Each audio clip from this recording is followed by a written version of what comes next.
Okay, Daddy, last question for you. How do you help clients achieve a better work life balance while transitioning to tech, especially those who are feeling burnt out from their current jobs? So the idea of work-life balance is for poor people. Okay, so I would get that out of there.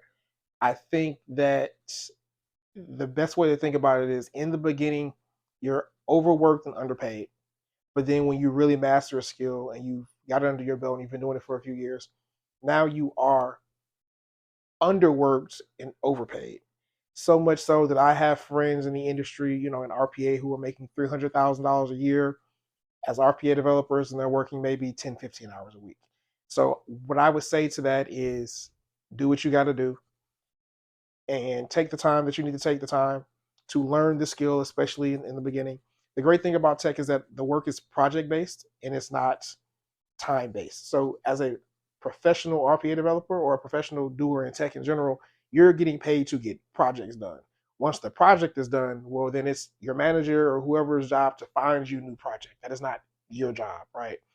So it's project based and learn the skill at a very, very high level such that what it takes you in the beginning, maybe 20 hours to do, now you know how to do in 5 or 6 hours because you've become more proficient at it, if that makes I heard you call out poor people work life balance.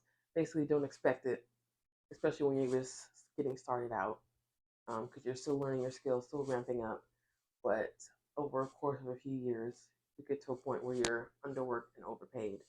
Um, So what I'm saying, don't expect it. I mean, while you're working whatever job you're working and you're learning whatever skill you need to learn. During that period, you're working 40 hours and then you're also spending time learning something. You're not going to have fucking balance.